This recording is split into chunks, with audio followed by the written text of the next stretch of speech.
Welcome to Popcorn for Breakfast. Today, we're going to chat about one of the frontrunners for Best Picture at the Oscars this year. It's called The Brutalist. But does it have the sauce that everyone says it does?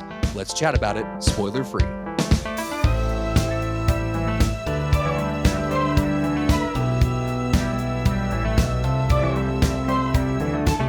This is Popcorn for Breakfast, presented by St. Louis Area Smoothie Kings. Now, here are your hosts, Cam and Kirk.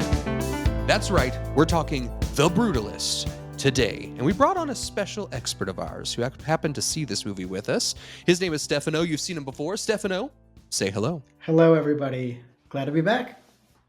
Yes, we're glad to have you. Snaps for Stefano. Snaps for Stefano. That was weird. I don't know why I did that. That's but okay. It's okay. The last time we saw Stefano was a 3-hour journey in a theater in St. Louis, correct? Yeah. Oh, for this movie. For this movie. Yeah, That's right. And I think the thing that people need to know, and this is actually at the top of my priority list for discussion points for this film, is that this was not like a modern theater. This was not like, I think people think about movie theaters now, they automatically assume the cozy reclining seats. We saw this in what I think is maybe the best theater that we have in St. Louis right now, the High Point Theater. It just has immaculate vibes. But the one thing it doesn't have, because it's old school, is comfy seats. Yeah. And this is a 3.5 hour long movie. And so I feel like we really bonded over this time. It's one of those things, shared horrific experiences can do that for you. And I'm not saying relating to the movie, only relating to the chairs. Well, there are some horrific moments in the movie. True. Yeah, that's true too. It was a harrowing experience overall, is what I should say. Don't forget the staircase coming down from the bathrooms as well. Oh, we're lucky to have survived that, to be honest. It was touch and go for a while there. And it's one of those where like you slip the tiniest bit and it's over. It's over. You're through the wall on the other side. That might have been my favorite moment when I got to the top of the stairs. I mean, several gentlemen coming in and out of the bathroom, and one stopped me as I was entering. He was leaving and he said, "Plenty of room in there." He was lying. There was not. There was no room. I walk in. This bathroom is hilarious because it's such an older bathroom. Cameron is at one of two urinals. There's a stall. It's occupied, but the urinals are at like a 45-degree angle next to each other. Are. Had I stood next to him, we would have been, as they say, excuse me for the graphicness, crossing streams, ladies and gentlemen. You literally can't use the two. I mean, it's a faux pas to use urinals next to each other in the first place. But literally, if you use these urinals next to each other, you would be touching, like your shoulders, like you'd be back to back essentially. Is what would be going on, and it would be quite the brutalist type of moment. No. It was only a matter of time before that one came out. I'm glad we got it out of our system early, but yeah. So point being, it was 3.5 hours. It was an old theater, a beautiful theater, but an old theater. And so, yeah, we went through quite an experience together for this, and I'm excited to talk about it. Shout out to Cinema St. Louis for allowing us to come. It was their volunteer showing. I have their shirt. They gave shirts. It was the Sliff Festival. So we appreciate you guys so much. This is for you. This entire review is just for you. Yes. Let's kick it off. It's very simple. We're going to change things up just a little bit. We'll each have our turn at saying our favorite of our categories, except for the first one, we're all going to dive into the same one. So the categories are, and the Oscar goes to, scene stealer, showstopper, director's shoes, and final thoughts and score. So for and the Oscar goes to, we are going to kick it off with the only person who this Oscar should go to, and that's Adrien Brody. Yes, we all synced up before this, and it's a small cast in general, but I think the consensus pick here and who people want to talk about in terms of the lead actor role is Adrien Brody.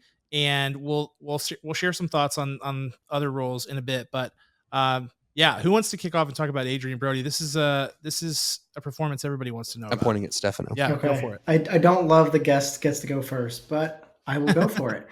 Like you were saying, Adrien Brody's performance here was so noteworthy and so impressive that it was kind of easy for us to decide, okay, we're going to talk about him because the movie revolves around Adrien Brody and his performance and his character. The supporting cast is amazing, as we'll get into, but, this movie doesn't work if you don't have somebody so good at their job, being able to deliver this dialogue, being able to tell this story physically the way he does, if you don't have Adrien Brody. I think one of the most impressive aspects of his performance is just his physicality. He is such a I don't even know the word, but he is such a figure on the screen that he wears his emotions on his face, on his shoulders, on the way he sits, on every little move he makes. You can feel the intent of the director and of the filmmakers, and it was so impressive. And to couple that with his accent that he had to do throughout for such a long movie, it's so difficult having to keep an accent that you may not have used before or may not be, your native language. It's such a difficult thing to accomplish, and he's able to do it the entire runtime. And we've seen him in so many other roles. We've seen him in Peaky Blinders, where he's this menace, such a horrible villain, and then moving on to something like this, where he is somebody you root for the entire time. Adrien Brody gives probably my favorite performance of the year. So I'll let you two talk about it as well. Yeah, Peaky Blinders. Is he also in Succession? Is that correct? Yeah, briefly. Yes. He has a great guest appearance Yeah. in Succession. Great episode where he's like a board seat or like an investor. He's very good. So they're looking for equity, I think, like private equity or something like that. Yeah, really good. He's I don't know. There's not much more you can say about Adrien Brody at this point in his career. He's done it all. He's accomplished everything that you'd want to accomplish in your acting career, and here he is, just like doing it again, just to do it. Certainly he's an artist, so obviously he's not doing it just to do it. But I think it's remarkable that he's able to go to this place time and time again and unearth new transformative performances. And I think, Stefano, I'm glad you talked about his physicality, because I think that's a huge part of it, and that's a part of it that you don't always see from younger actors having that part mastered. But man, the mastery on display here from Adrien Brody is incredible. So you can tell that he's a savvy vet. But I mean, we've seen him do these sort of harrowing performances before in The Pianist. In fact, like this movie overall, it very much so harkens back to The Pianist in terms of the period, in terms of what's going on and what's happening. But I think the other part of it is this character that he's got, which is a very complex character, a very layered character. And I think also Brady Corbet, the director, and the way this whole thing is written and the creative vision behind it, is that he's just like stripped down to nuts and bolts before our eyes. It's such a vulnerable character. We know this character up and down, and so it has to be consistent throughout, and that's what Adrien Brody brings to the table here. It's really remarkable. I think he's a lock for best actor this year. I mean, I don't know. I haven't seen anything else that comes close to this for me. Yeah, I agree. I love the movement of things. I love seeing actors move in things, because as an actor myself, they didn't cast me for Brutalist because I'm too Aryan for that type of movie. Mm-hmm. Same thing I had when I auditioned for The Greatest Game on Earth. That's a tough, man. You just got to dust yourself off and get back out there. Makes me so mad. But anyways, they passed, they missed, whatever. But when I'm on stage or on film, I always feel that my body moves in a different way versus my normal self, where I'm awkward. I'll see pictures of myself doing silly things and silly faces, like at home or caught on the back of other family photos and videos. And I'm like, why did I move like that? But then I get on stage and I move in such a different way. It's so important to move as the character and not yourself, because it's the easiest giveaway that you are not actually that character, and it just diminishes that suspension of disbelief. I love his eyes. I don't think there's anyone else with Adrien Brody's eyes that can emote quite what he emotes, and I just love him for that. I think that when we freeze heads Futurama style in the future, I think we should separate his eyes and freeze those separately. I just want to see them kind of pop and wiggle around. Yeah. I think it would be nice. And then you could Interesting. No one stopped me, so I kept going. And so then I think that you could actually borrow those eyes and pop them in, right? And then just pretend to be Adrien Brody once he's long gone. And that's how Kirk got put on an FBI watch list. It's just that simple. But yeah, I think to sort of piggyback on that, it's a 3.5 hour epic about that spans so many years of this person's life too. So to your point, like it's impossible to get a one-dimensional or to give a one-dimensional kind of performance whenever you have to convey every sort of emotion. I mean, truly every, from like the purest joy to the most horrific defeat. Like he goes through it all in this movie. And I think it's just elevated so much that he's able to give that dynamic of a performance throughout it. So it's really well done. Bravo. And man, does he look good in a trench coat. I mean, He rocks it.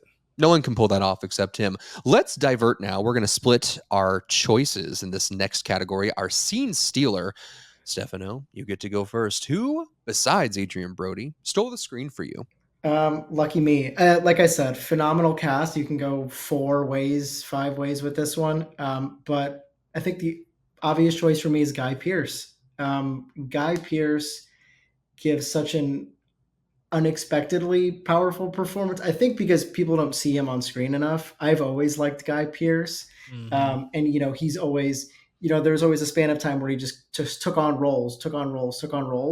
But, this is one that seemed like a perfect match after the fact. You would be shocked to see, you see a cast list. You're like, oh, Adrien Brody, here's his 3.5 hour epic. Guy Pearce is in this. But we're so grateful that he is in this, because what he brings is this larger than life character that needs to go like 1 for 1 with Adrien Brody, because Adrien Brody physically is this big guy, but Guy Pearce's character has to be kind of hovering over him because of the character dynamics. And he is able to do that with such confidence. And he does such a good job of, it's the classic trope of, you kind of love to hate this type of character because he's a little egotistical, he's condescending, but then you kind of grow to love some of his flaws as the movie progresses. And I think Guy Pearce is just such a phenomenal job with that. Cam. I love Guy Pearce. Guy Pearce is off the table. I guarantee you that was his first choice as well. Well, for sure. And I think, despite the fact that I'm a huge Guy Pearce stan, like, it's impossible to watch this movie and for that performance not to jump off the screen too. I mean, it's so amazing. And he gets some great monologues in this, man. He gets some all-time monologues. There's a few that just pop straight to the top of your mind and probably always will whenever this movie is mentioned. For me, I love him in LA Confidential. I love him in so many things. The Count of Monte Cristo. The last thing I'll say, he's such a great laugher. Like, he laughs so confidently and so, oh my goodness, I love it. There's just a lot into it. Yeah, it's a multi-layered laugh. It's like it's sinister. But it's also genuine. I don't know. It's a great point. It's a great point. Yeah.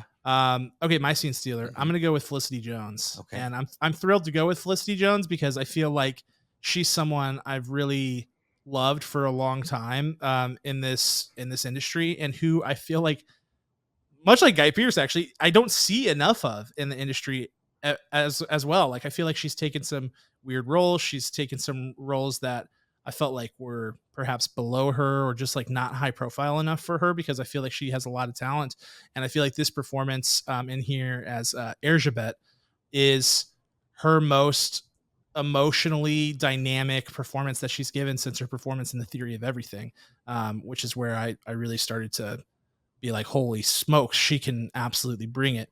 And she's got range galore. And I think that this role, again, where I'm talking about it again, level of difficulty on this performance is extremely high, because there is a number of physical components going on with this character just based on the essence of the character. And so I won't go too far into that, because I think, this movie being as long as it is, like, you get into this movie and you get like an hour 30 plus in, and you're like, isn't Felicity Jones in this? And then she comes onto the scene and just absolutely owns it and develops a really great character, and one that has so many different aspects, but is so authentic and relatable too. Just somebody who's fierce, somebody who knows who they are and knows what they want and is able to convey that.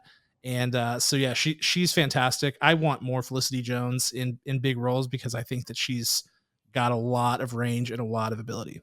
Yeah. Felicity Jones, there's times in cinema history where there's actors where you can see there's not really studio actor wars anymore. Actors are more free agents. They can go to different ones unless they sign like a multi-studio contract, right? That doesn't happen as often. But Felicity Jones is there's several actors just like her. There's like 3 of them that came up around the same time. Yeah. And you're like, oh my gosh, this should be Felicity Jones. But obviously she skipped out on this because that would have fit better. But aesthetically, it's the same person, right? So I'm mad at you because that was my choice no matter what. Yeah. How dare you? You're welcome. And it's all my fault. My choice for scene stealer goes to Mr. Alessandro Nivola.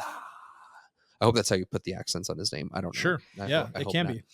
He is someone that when he comes onto the screen, he is just easily magnetic. He knows exactly who he's going to be, even if it's the wrong choice. It's not the wrong choice in this, but there have been films he's been in where I'm like, man, shouldn't be confident here.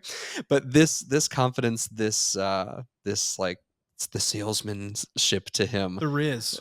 He's got the Riz. Oh, excuse me. There's a Gen Zer among us.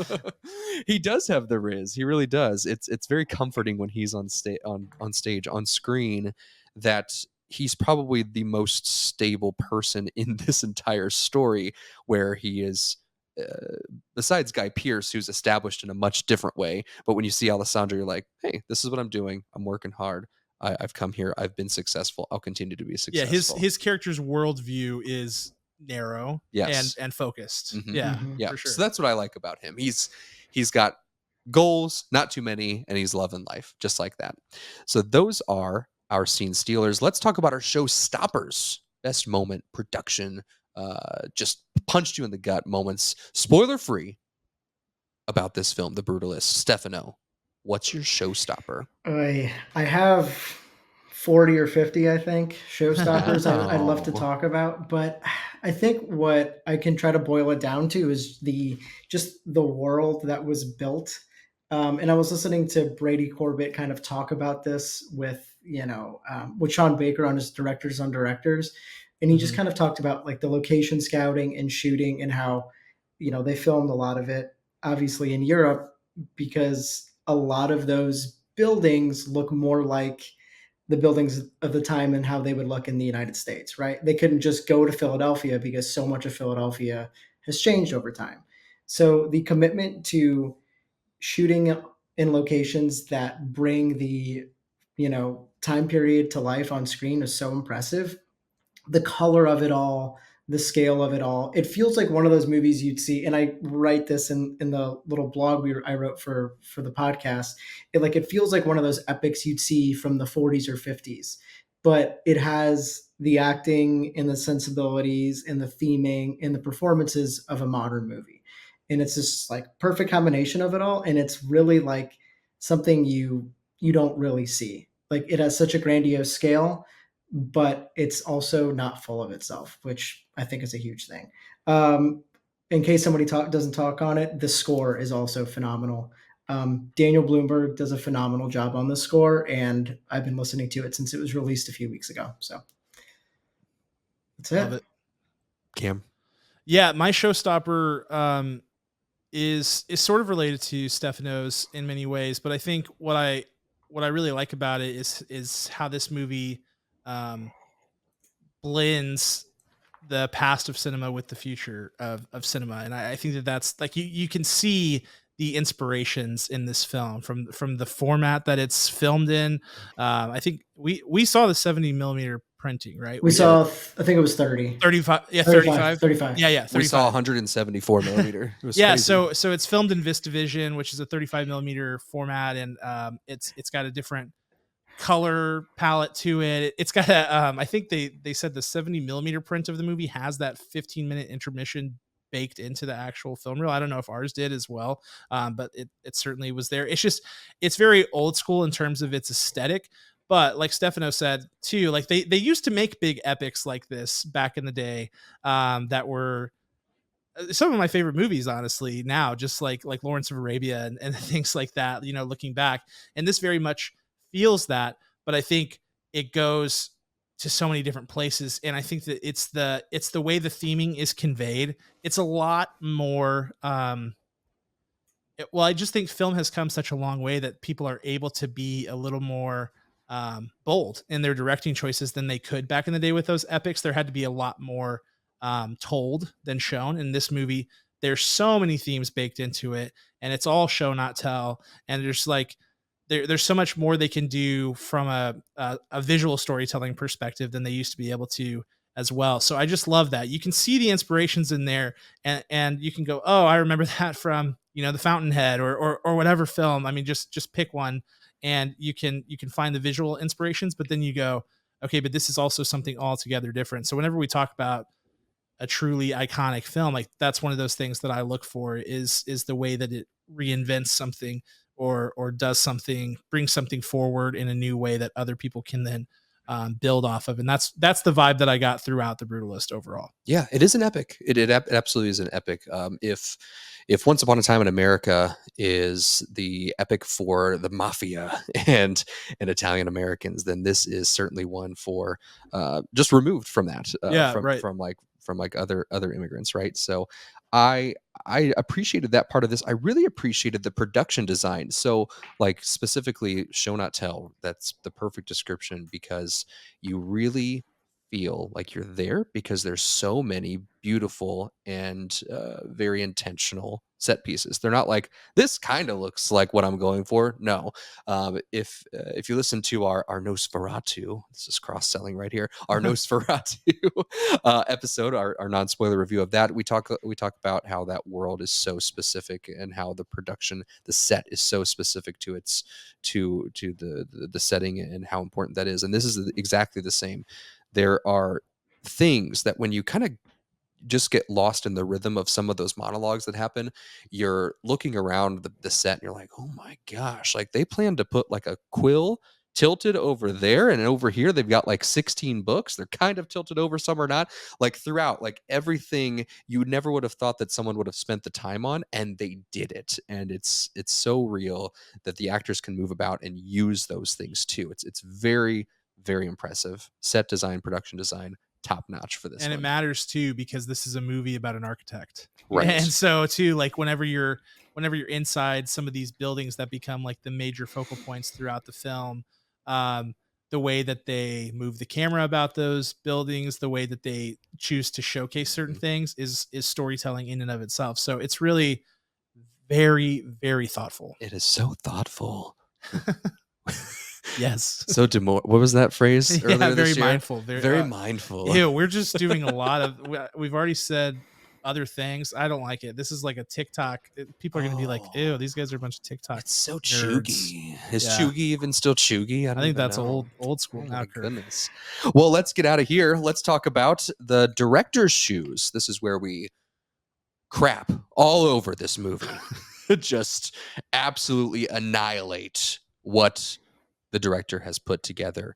Stefano, yeah, no pressure. I want to hear how you hate this movie right now. Yeah, thank you for that lead in, because obviously I was doing some prep. I don't take the notes Kirk does, but I was doing some prep thinking I know I'm going to have to give a director's shoes, and I don't want to give an answer just to give an answer. So I honestly, with my whole heart, can't think of something that frustrated me or left me disappointed with The Brutalist. So I'm just going to say I wish I was in Brady Corbet's shoes and that I had his talent and could make a movie like this, because I really have nothing really to say in regards to that. So I'll pass it off. What a political swerve! It was very... Yeah, that's a new one. We've tried to dodge out of director's shoes before, but I've never played that card. That's a good one. That was nice. Very suave. Well, Cam. it leaves the board open for me to really go at this movie. I mean, I think for me, I don't have major nitpicks about this. I think sort of contrary to something Stefano said earlier, I do feel that there are times where this movie is a tad overindulgent. And I want to be careful about how I say that, because it's not that there isn't a purpose for the scene or the way that he's going for it or what they're doing. It's just that the way that I interpret the film is that while there are sub themes, there is one core theme that really sticks out to me. And there are times where I feel like too much time is given to that, to like more than necessary time is given to convey that in a way that's meaningful and thoughtful and intentional. And sometimes it's a tad heavy-handed, but this is not like, I've critiqued movies for this kind of thing before, being over like self-indulgent and things like that. This is not grotesque. There are moments here and there where I'm like, okay, I get what you're going for. I think we also got that here. I'm tracking like let's go. So that would be my one nitpick. And I also think not that it matters for a film like this that much. I don't think there's and Stefano will probably disagree with me on this one. I don't think there's a ton of rewatchability here. Like the way that it all comes together as one finished good. I'm just like, okay. Stefano is vigorously nodding. I was, because I was thinking about that too. It's like how rewatchable is this? The length makes it difficult, but I think it's not a movie that relies on a reveal or or some sort of like moment at the end. Like you could even watch just like a chunk of this movie and be satisfied with that chunk you rewatch, because it all works, as just like a window into Laszlo's life or what have you. So yeah, but I guess I'll just use an excuse to like watch it with force other family members to watch it, and that's when I can rewatch it. Yeah, exactly. Good point. All right, so my director's shoes. This is where I reveal that I didn't like the movie as much as you guys. Maybe you already knew that. Mhm. I don't Safe know. space. I knew that, but that's okay. Okay, Stefano, did you I get know. that vibe from me? Oh, obviously. I also read your Letterboxd review. Oh, I'll have to hide my reviews somehow. So I'm going to read this not verbatim, but from my Letterboxd review, because I feel like it's a pretty accurate and concise detail of how I feel this reflects the movie from my perspective of seeing this. So though the story and vision are both clear from the magnificently unique camera work, part 1 is easily inferior to part 2. There is so much lingering on things for me that could move a lot faster. This is like a thematic fishbowl. Like look at what I can show you thematically in this moment from these characters and from this setting and from this lighting. Like there's a lot of that trying a little too hard in my opinion. But then when part 2 comes in, thank goodness Felicity Jones breathes so much more energy into this. We needed her way earlier. I understand that she doesn't come in till part 2 after the intermission. It makes sense, but I needed a little bit more of her, even essence. She's talked about here and there and there, but the power of her character, I think, could have made part 1 that much that much stronger. So I have a very visceral issue with the first hour and a half of this movie, or whatever the break is before the intermission. But I really enjoyed part 2 of this isolated film. Yeah, I don't obviously I have some shared thoughts on that in terms of like there are moments where I think it's self-indulgent as well. Sometimes I wonder too, and obviously like we're not the most, like we haven't seen more movies than anybody in the world, but sometimes it feels like when, for me at least, now that I've like over the past 5 years, I've watched more movies than I watched in my life previously before that. And sometimes I feel like I can pick up on things from a story perspective of just like, okay, I know this is going to have to come back. I know this is going to have to come back. And so there's so much tension that builds in that first half to where you're like, this is going to come to a head, that it's like, you almost need that resolution to start sooner than it does. Like I can see that. Well, thank you. Yeah. I don't fully agree with it, but I do hear you. I'm okay with the slow burn. I disagree with Kirk completely. No, I think we had what was it? Was it Maestro, where I just detested the first half of that movie, like despised it. But you love the first half. I love the first half of Maestro. That's right. So no, that's just how it goes. Comes down to personal taste. It does. Totally. But hey, that baked in intermission was pretty cool. It was a fun experience. Yeah. Like just like meeting up with all the people in the audience at the lobby afterwards. Like you don't really want to like tell people how you feel about it yet, and it was good. It was cool. Everybody's just kind of dancing around it, just kind of like reading everybody. We're here watching a movie. There's still 2 hours to go. Yep. Yeah, that was fun. And the bathroom experience was at intermission as well. Memorable. Yes. Let's talk about it. Let's break it down.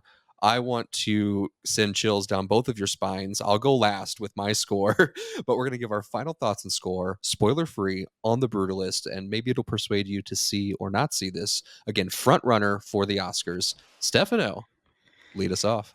Well, you can read my nicely summarized notes in the blog again, for Popcorn for Breakfast, wrote a review on that. So I'm going to go consistent with my score there. But I just want to wrap it up again by saying it really is a movie that blew me away. It had there was a lot of expectation behind it too, obviously. And that sucks because it can totally mess with how you view a movie. You'll get disappointed. Even if something's amazing, you might be disappointed because it's supposed to be the greatest movie ever made and things like that. But I liked it as much as I'd hope I would have liked it, for all the reasons we've already given.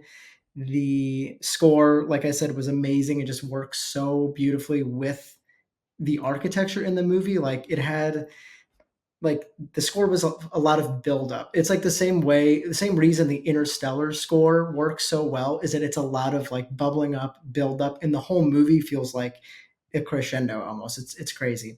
With that all being said, I'm incredibly high on this, as you know from our top 10 video, but I have this at a 9.7 out of 10 kernels. Sheesh. Love it.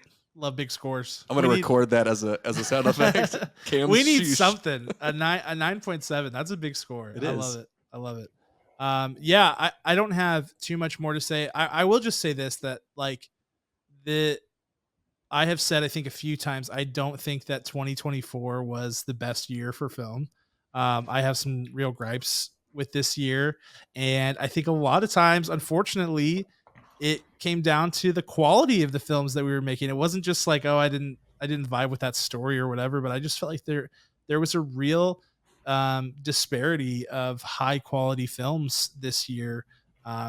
Which is a bummer because I feel like I saw more 2024 releases than I've seen any other year in recent memory. So that bums me out. But this is one where as soon as I was 30 minutes into it, I was like, okay, this is the real deal.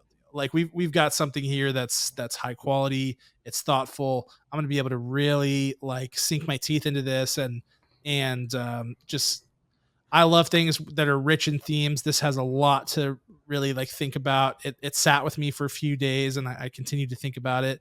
And that's really all I want at the end of the day. Like I want to be moved and I want to think about it. I don't want to just leave the theater and it's out of my brain. Like that sucks for me. Mm-hmm. So this accomplished that and I was very happy with it.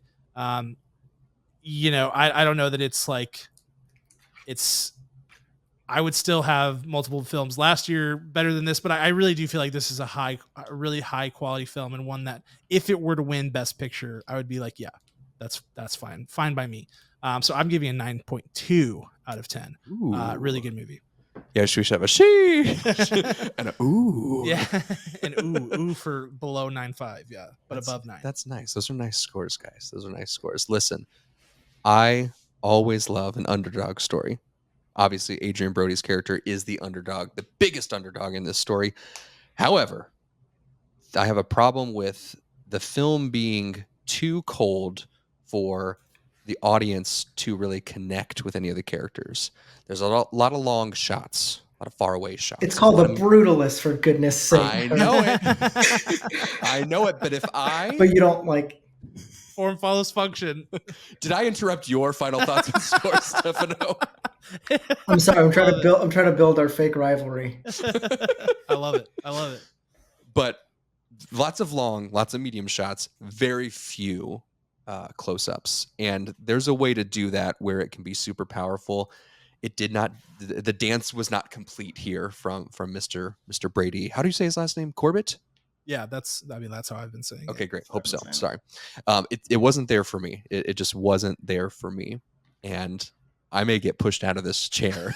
Nope, save space. With the score I'm about to say. Thank goodness Stefano is not physically in the studio with us tonight.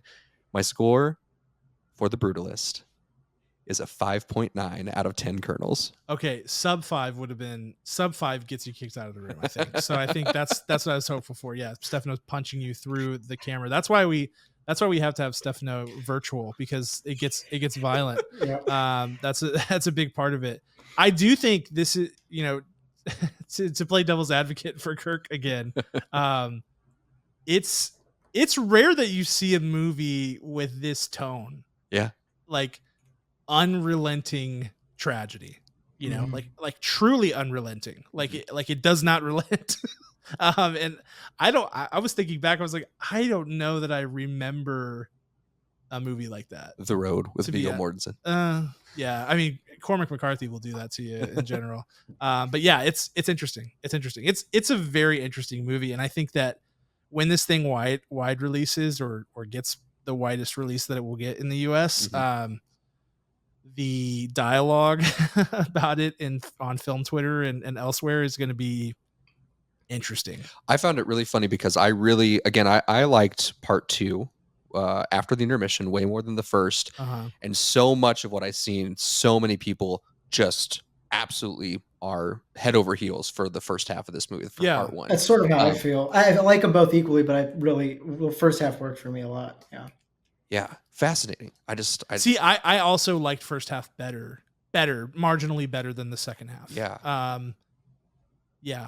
Just from a storytelling perspective, I did. But fantastic. Well, when all of you see this on Tubi coming to you, can you imagine this? Can you imagine this with the Tubi ads in between? It'd be like 6 hours.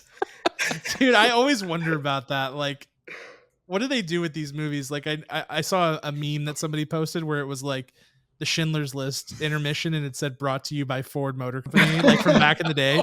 And I was like, that's the vibe I get from this. Like, imagine this goes to Prime Video. Yeah. And you just have to sit through like Airbnb ads like, every 30 minutes. Brutal. Coming to TNT with advertisements for the local March Madness. Right? Games. Oh, man. So fantastic. A myriad of scores here. Cam and Stefano close together. Me, very, very different. If you've seen the movie, let us know. Like, comment, subscribe. Comment anywhere. We've got all the social medias. We've got Facebook. We've got X. We've got TikTok. We've got Instagram. We've got Discord. Tell us if you've seen it, or maybe what you think you'll like about it, or what you might hate about it, or when you do actually see this, we want to hear your real thoughts in a spoiler way. You can check us out on popcorn4breakfast.com. Anything else, Cam? I was going to plug the website because Stefano's always writing amazing things for the website. He got to see this one with us, but he's seen lots of movies that we haven't seen this year. He is Sing Sing and Nickel Boys, both of which I'm super duper jealous of. So yeah, I mean, he's gotten to go to some screenings that we either couldn't make it for or wanted to divide up. So yeah, tons of good stuff on the website from Stefano, and so much more good stuff to come heading into award season and into the new year, where there's a whole new slate of movies we can debate over. So yeah, just stay tuned, I guess is what I would say. Stefano, anything before we go? No, that's it. You said it perfectly. Beautiful. Thanks for having me. Thanks Anytime. for coming. See you soon, guys. Peace.